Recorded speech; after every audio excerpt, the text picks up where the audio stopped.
સુરતના Althan nature park અને ઝૂનો video સામે આવ્યો છે, જેમાં એક યુવાને ઝૂમાં રહેલા વાઘ તરફ પથ્થર ફેંકતા જોવા મળી રહ્યો છે। રાષ્ટ્રીય પશુ સાથેની આવી બેદરકારી ભરી હરકતને લઈ લોકોમાં ભારે રોષ ફેલાયો છે।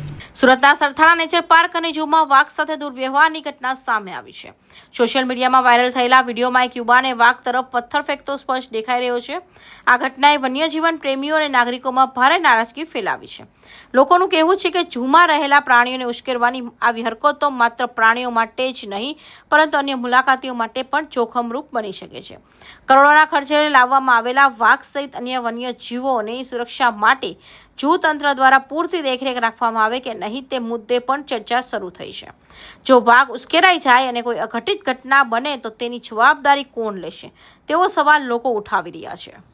આજે સોશિયલ મીડિયા પર એક વિડીયો વાયરલ થયેલો છે, જેમાં કોઈ મુલાકાતી છે ઇન્ટેન્સલી વાઘને પથ્થર મારી અને એને કરણગત કરતો દેખાઈ રહ્યો છે। એટલે લગભગ આ જે વિડીયો છે શનિવારના મુલાકાતી દ્વારા કરવામાં આવેલો છે અને એ તમામ ઝૂમાં પ્રાણીઓ છે એ લોકો વાઇલ્ડ લાઇફ પ્રોટેક્શન એક્ટ હેઠળ એને સંરક્ષણ મળેલું છે અને આવું કૃત્ય કરનાર સામે દંડનીય જોગવાઈ છે। હમણાં તો જે રોડ સાઈડના મુલાકાતીઓ માટે અમારા સીસીટીવી કેમેરા લાગેલા છે, એનું સીસીટીવી ફૂટેજ મંગાવીએ છીએ અમે અને એમાં આઈડેન્ટિફાય થયા પછી જ્યારે બી એ માણસ પકડાશે ત્યારે એની સામે વાઇલ્ડ લાઇફ પ્રોટેક્શન એક્ટની જોગવાઈ પ્રમાણે દંડનીય અને બીજી બી કાર્યવાહી કરવામાં આવશે।